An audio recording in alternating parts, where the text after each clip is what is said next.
On today's video, update 39 is out, a brand new KvK is announced, commanders are changing, skills are being adapted, new bosses and events, and so much more. This video is the top 5 things about this update that you need to know about because things are changing very quickly, and boy, I'm excited after this update how Rise of Kingdoms is going to look like.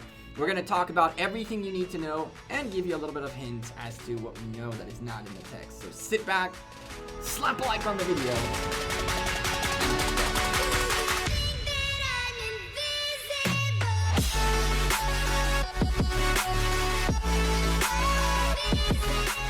Hey there YouTube, welcome back to Gekko Gaming. Today, update 39. Top 5 things about it that you need to know. Before we start though, I am a sponsored content creator by Rise of Kingdoms. If you enjoy the content, slap a like on the video, subscribe to the channel, hit the bell to get a notification every time we upload a new video. 63% of you are not subscribed to the channel.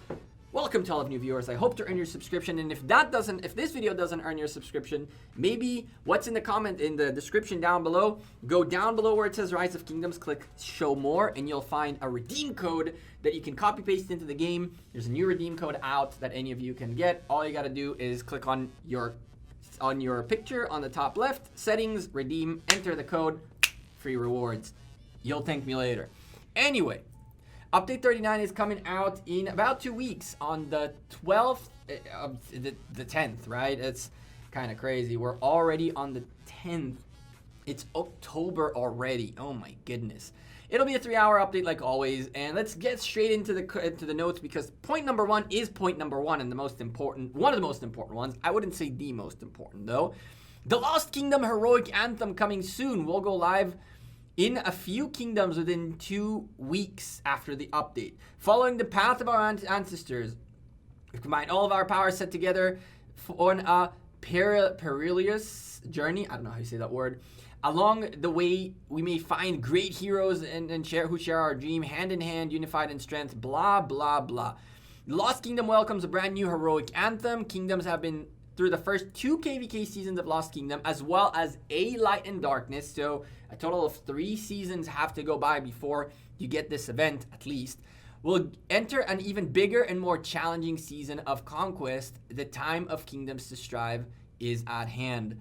Lord almighty, when they say bigger, I get scared. The lag as is just stupendous. More people, more stuff. Yeah, I don't know about all of this. I'm already scared. I'm already scared by reading what I'm reading. I'm just telling you this right now. I am scared at what this is gonna be. But it's okay. We'll give it a shot. In the heroic anthem story, governors will experience brand new camps and battles and skill synergies.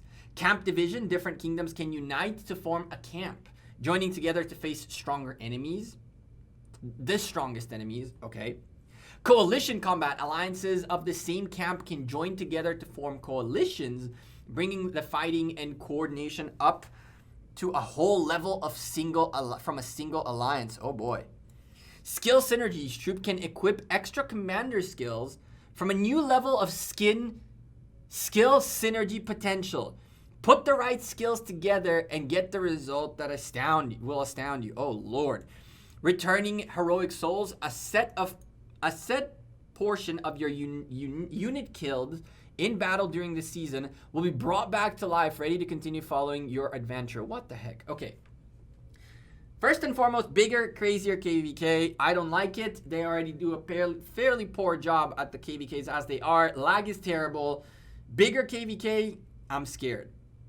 Skill synergies, I mean, troops can have extra commander skills. Are they valid only for the KvK? When do you get them? How do you get them? We have a ton more of that to discuss. Returning heroic souls, I kind of dislike that. A set of your portion units killed in battle will come back. What's the point of troops coming back, right? Like, this scares me a little bit. It tells me that Lilith are starting to miss the point. The point is not to revive your troops. The point is for your troops to die, but to die in a place where the conditions of fighting are good conditions and where skill and money, right, and paying attention and strategy have a huge impact, not just the lag where you find your troops all of a sudden marched halfway across the map and they're surrounded by enemies and now you died and you lost troops, right? So I'm not a big fan of that 4th point, but overall, very exciting stuff. New KvK coming up. We'll, of course, cover the hell out of it when it comes out, and we'll make sure to give you all the tips and tricks along the way. We have 2 accounts ready to roll for this new type of KvK. So I'm super stoked about it. And needless to say, because of this update, I might delay a little bit the jump. For the record, I have not decided yet if I'm leaving 541 or not. I'm looking at my options, and if we find something that's awesome, that's worth our time, and that's cool, we might do this in the big account and do one more season 3 on the jumper. So that's still open in the open. And for the record, as of the recording of this video, I am 47 messages behind from folks who message me. So please, I already saw some of you commenting that I don't reply. Please give me some time. But hey, new KvK, I'm super stoked for it. Let me know in the comments down below, what do you think about it? Probably when the Facebook post comes out tomorrow, we'll have more pictures of the map and some other like things that will be a little bit easier for us to visualize a little more of what's going on here. I'm going to skip the Protect the Supplies event because honestly, it's not the biggest of deals and it rarely shows up. And it's not an event that's really worth our time. Our next point in update, in the top 5, point number 2, in no particular order. In Lost Kingdom, governors will no longer be able to use Alliance Skill Nature's Gift. Hallelujah. It's almost like we've been saying this for like 2 KvKs now. 4 months later, they finally take it out. Thank the Lord. Thank the Lord. No more Nature's Gift in Lost Kingdom. 2 thumbs up. I love it. I think it's great. That's how it needs to be. Period. Good for you guys. Point number 3 in the top 5 points is the one right next to it. During the Light and Darkness season, while the map may display multiple ancient ruins and altars of darkness, governors can only send troops to enter 1 at a time. So on top of only being able to send 1 march at a time, now you cannot go to 2 ruins plus an altar anymore. Now you have to pick between the 3. 1. And this is crucial because if you hit every single ruin and every single ancient, it's written right there, ancient altar of darkness, ruins and altar of darkness, every single one of them, you're at about 110, 120,000 honor points up. But what happens when a ruin and an altar collide? You go to the altar instead of the ruin, instead of being able to send to both. It's important for you all to know about this little change, because now it's not about hitting as many of these as possible, but rather getting to the point where you need to pick the one that'll be the best for you, that's available based on the time and whatever is open. So that's an important change that's worth for you all to know. We're going to keep skipping a little bit ahead. There's a little bit of extra stuff that changes here. Past glory, Kingdom buff went from 15% attack, defense, and health all the way up to 50% attack. This is kind of nutty, and we're going to have to see how it works out, but I'm not commenting on this as a top 5. This we'll call it a honorable mention, because this is a crucial change that'll be very impactful in all KvKs. We'll have to see how it changes things up. Our fourth, and in my opinion, the best, most important thing they added in this update, we added Alliance Reclaim function to the Alliance shop, allowing governors to exchange their unwanted items for individual credits. All of my arrows and all of my everything can now be changed for credits. Goody! Except, how many credits? If you're changing an arrowhead 1 for 1, if you're changing, I don't know, epic sculptures 1 for 1, or I don't know what items are even going to be there. But I really hope it's not a 1 for 1 trade. I really hope the numbers are up to par. It makes absolutely no sense to give out 10,000 arrowheads for 10,000 individual credits. I would do it, granted, because it's better than have 10,000 arrowheads. But all due respect, like, I would like, out of 10,000 arrowheads, to maybe be able to get 1 passport page or something like that, right? So we're going to have to see what's the exchange rate there. But that is awesome. Thank the Lord. And also, we're going to have to see what items you can exchange, because not every item is going to be available there, just in FYI. So point number 4, very, very important. Point number 4 on our top 4 list is 3.4.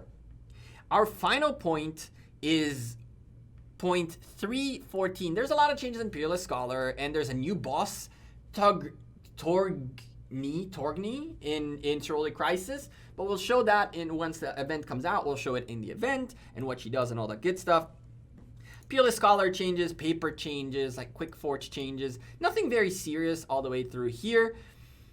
We added more convenient help access. Governors can now tap their city walls, guard, and patrol to go to the consumer base. Like, convenient help access. I don't get it. Optimize troop emojis and all that, whatever. We removed kingdom-wide immigration message function is point number 5. You will no longer be spammed every time someone migrates into your kingdom. Lilith, I don't know what you guys were thinking. From the moment you released this thing, I was like, yo, are you just gonna spam us for no damn reason? It makes no sense. I will say, though, that I don't like that they're removing this entirely. I would like for Imperium Kingdoms for there to be a mail that lets us know who is the commander that came in, who is the governor that came in with the monthly ticket. Who is the commander the governor that came in through the monthly ticket is something the whole alliance should know, in my opinion. The whole kingdom should know, in my opinion. But every person that migrates shouldn't be there. You should have seen what happened when Baba migrated his farms here. It was like 12, 13 messages like Baba 1, Baba 2, Baba 3. And granted, those are not all Baba, right? Those are people who call themselves Baba Farm. But nonetheless, a stupid amount of messages came in, right? It was crazy. These are the top 5 points that are mechanics-wise that you should know about, but there's 2 more that we're going to go into in a little bit more talk about, and we'll see how they affect. Those are the last 2 points of 3. Well, the last, not 2, the one before that and the one before that one.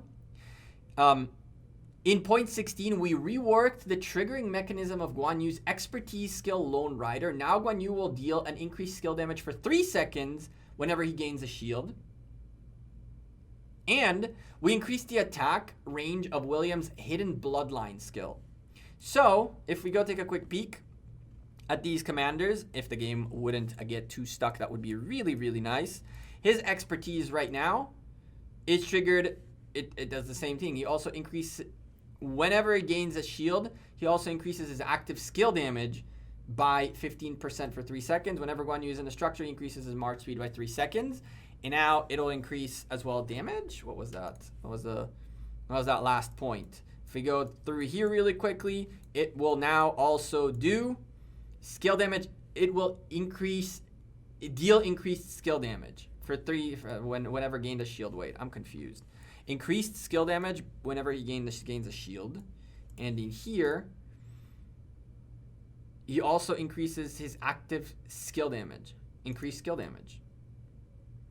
I'm so confused. So they're reworking the way this is triggered. We're going to have to see how this changed. And they are also increasing, I believe this, Hidden Bloodline. They increase the size of the area in which this affects. So we're going to have to see how the changes work out. I already pre-recorded, and took screenshots of what is before and what after, so we can share the comparison before and after the update. But yeah, those are the critical points in this update. We have 4 very significant game-wide changing things in the game. 2 commanders getting a little bit of skill rework, and a bunch of little things along the way to make the game better. Overall, I like the update. Not a crazy update, not a massive update, but one important nonetheless. What do you all think? Leave a comment down below and let me know. I'm Gekko. I'm out of here. Appreciate it. It's going to be drop a like on the video, subscribe to the channel. Come check out the stream in about 3.5 hours, 4 hours, 4 or 5 p.m. UTC. Depends on when I finish work. We're going to talk about this update and do much more jumper account, big account stuff, and all that. So make sure you come by for that. And I'll see you all sooner rather than later, or maybe later today. Take care and have a good one. Peace.